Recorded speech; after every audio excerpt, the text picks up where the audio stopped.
the new law, the Safety Act. Can you tell us your name, please? My name is Paul McKinley, PAULMCKINLEY.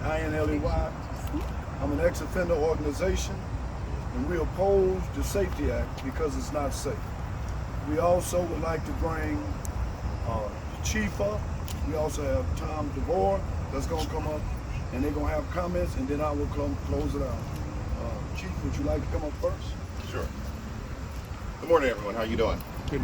All right, I'm just here to kind of emphasize one component of the Safety Act that's really important. Will you start with your name and title, if you would, please? Sure. I am Chief of small suburban department here, David Sheppard, currently running for the 36th District State Representative spot. Right now, in the Safety Act, there's a component in there that states that people charged with second-degree murder can be released. I don't understand how the parties got together and decided that this was a good idea. That's an unsafe act. So this means, and understand me, you are charged with a crime. We arrest you, we bring you to our station, and we release you. Another component is kidnapping. So you kidnap a person, we charge you with a crime, we release you to return right back to your neighborhood to kidnap a person again. How is this safe?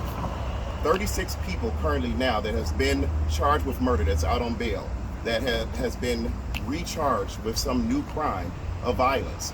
The Safety Act is an unsafe act, and we must do something to change it.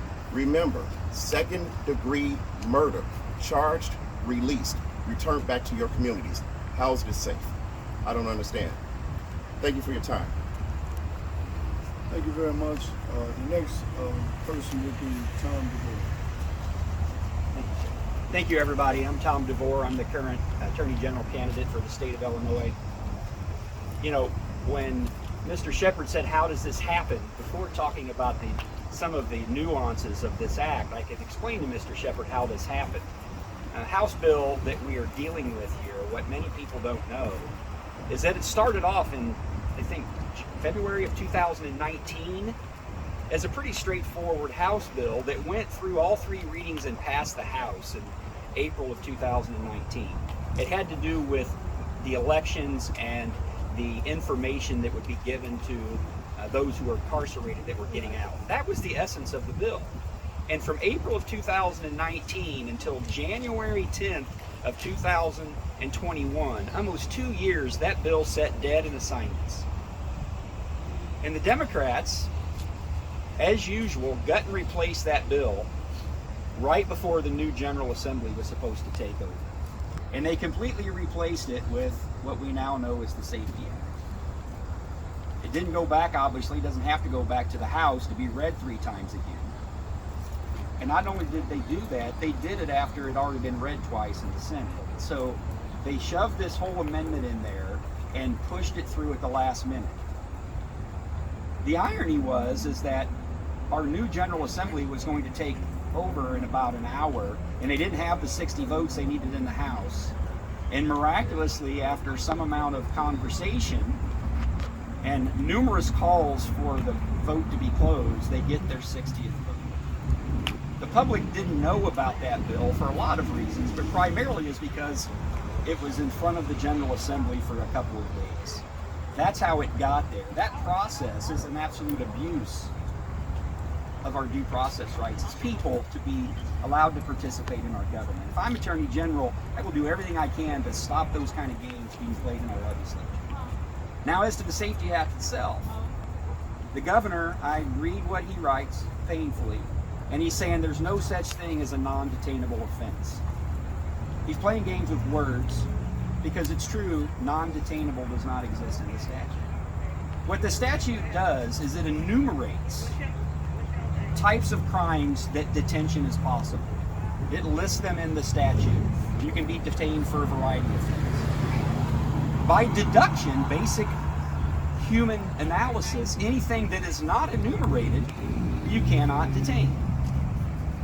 That is non-detainable. That's where that word comes from. What is non-detainable, if you go through it? Depends upon the criminal code.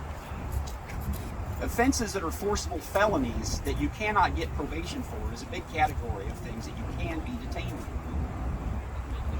Second-degree murder is one of those criminal offenses that you cannot automatically be detained because of that offense.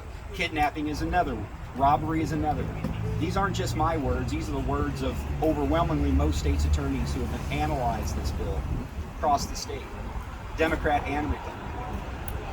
There's a catch-all phrase that says, well, what if they're a high flight risk? We can detain them then. The burden of proving that will be significant. It's a catch-all that is not going to be applicable according to most states' attorneys that I talked to. Another one is aggravated DUI. They can include death of people. Mothers Against Drug Drivers ought to be outraged that they may not potentially be able to detain those who commit those offenses.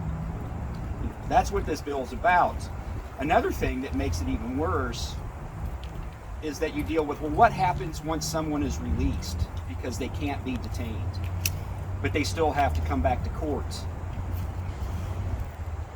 You no longer can just issue an arrest warrant if someone doesn't appear for their court date. That process is gone. It becomes more civil in nature with what's called a rule to show cause. A rule to show cause is a document that is filed by the state. The court will issue the order. Then that order has to be taken and served upon that defendant within 48 hours of the hearing. If they're not served, they don't have to appear. If they're served and then they don't appear, then you can maybe get a body attachment against them. That process, we do it in the civil courts all the time. It's very complicated, it's very cumbersome. The criminal system is not going to be able to use that. Those are the concerns. There's a bunch of others. I don't have time to go through them all today. But ultimately what this comes down to, the reason we are having this conversation today is because this bill was crammed through at the last minute by special interest groups without our legislature, both Democrat and Republican, having ample opportunity to review it and for the public to see it. And now that these realities are coming to light, the legislature's paralyzed and they don't want to address it. They should address it. They should absolutely go back into session. They should deal with this, fix what needs to be fixed. There's good provisions in that bill that were absolutely appropriate. This is one that they completely missed and they need to take care of. Thank you. The reason why our ex-offender organization has an issue with this bill, because we know in the black community there's a lot of revenge shooters, people who are revenging for other people who have been got shot. To release people for shooting people, for kidnapping people, and allowing these people back in the neighborhood will cause great harm in our community. And our only thing is that this bill comes in effect at the beginning of next year, and that by this bill coming into effect after the election, that the governor could have stopped this bill, and that Kwame Raoul could have put an injunction until people that have a better understanding in the community could have even viewed. This bill was put in place without any community input. Originally, they said for non-violent offense. That's what this all started about non-violence offense, people being released on a non-violent. Now they have took it and these violence offense in our community, this will create turmoil, havoc, and chaos in the black community. And we are asking that the Justice Department, we are asking that the President of the United States send the Justice Department to investigate the reason why it was even passed. Because we believe that it was only passed for political reasons. It was only passed for political reasons, for the hyping a liberal agenda that is being forced down the black community as well as the rest of the community. Because these murders are in our community people need to have a bond. We're not saying we have a constitution to have a bond, not a ransom bond, but a bond that people can pay for. What is you letting people out of jail without a bond? Why would he come back to court? If you catch a man dead to right on a second-degree murder, dead to right, gun in his hand, or whatever the case may be, what's gonna make that man come back to court, knowing that he's gonna get found guilty? And what's going to make the community not seek revenge on that person that did something in their community? So you got the community that may turn vigilante, and you got the perpetrator that may go back out and do something again. And so we saying in the black community that this was a law that was put in place to keep up chaos, to keep up violence in our community, and to keep our community at odds with each other. And so that's why we asked the Justice Department, and we asked them to investigate Kwame Raoul for not filing nothing. Kwame Raoul has not came out and said, and we asked that the press ask Kwame Raoul, what is he gonna do about this law? Don't just ask us, ask the governor, what is he gonna do about this law? Ask the states, the people that voted for this, what are they gonna do to stop this law before it come into effect at the beginning of next year? With that, we thank everybody, and if there's any questions for any of the candidates, you can ask the questions now. Tom, let me ask you if you can. It was the black. If I can ask this to Tom, Yes, sir. please. The Black Caucus, which is what pushed this through, says you can't. We don't want to criminalize poverty. And isn't it true that judges will have the discretion to detain without bond people who are a danger to the community? That's in the statute. Well, that's in the statute if you actually get to that hearing, Craig. But before you even get to that hearing to make that decision, it has to be a detainable crime. It's a two-step process. If the crime is detainable, then you get to the hearing and the judge can make some decisions about whether they should be detained or not detained, whether there should be conditions. But what people miss in that analysis is that before you even get there, it has to be a crime where the judge actually has the opportunity to have that hearing. The language we've been using, non-detainable, for example, straight kidnapping. The judge never gets to that point because it's not a crime that he has the discretion to determine detainment or not, because the legislature has already said you can't detain for that. So you can't detain for kidnapping, you can't detain for second-degree murder? And not unless there is another factor that there's a high likelihood of flight. And if you read the statute, because that's another... But isn't it danger to the community and high risk of flight? Once you get to the detainment hearing, but you have to get to that hearing first, and that depends on the type of crime. High likelihood of flight on any crime can get you into that detainment hearing, right? If you allege high likelihood of flight, then you have to go prove it to the judge. So if you have a second-degree murder or a kidnapping, if the state's attorney is not convinced that that particular alleged perpetrator is a high likelihood of flight, they can't even ask the judge for a detainment hearing. That's what the law says. And again, any state's attorney you ask would agree with you. But you're saying that is the first determining point before you can even go to detainment? What type of crime it is, yes. What type of crime? Right. Yes, sir. So, but it doesn't have to be high risk of flight. High risk of flight can be applied to any crime, but the state's attorney has to be convinced that they can prove that. And if you read that element, that's where the governor's been trying to say and confuse people, well, the judge can detain for any crime. That's not true, because it has to be, again, if you read the statute on what it takes to show high likelihood of flight, it's a very high burden. You have to show that they're actually in the process of contemplating it. And you cannot use, well, they haven't showed up to court in the past on other cases. That's not even a factor. Proving high likelihood of flight, Craig, it's a red herring. It's almost never going to happen. And again, if you don't get in front of the judge on a detainable crime, then you don't even have that conversation. Tom, would you consider simply lowering the proposal to simply lower the bonds to where that makes it more affordable for people that are accused? Would that be something you could support, or do you just see that this no cash bail has to go away? No, I wouldn't say that. I think there's a lot of merit to the initial conversation of not having bail to where financial limitations are the sole reason people can't get out, especially for non-violent offenders, right? You won't find anybody across the state, state's attorneys, lawyers, even me, to say if you're a non-violent offender, don't set a bond that you can't financially afford and you sit there. That is not right, okay? So when you add the violence factor into it, that's a problem.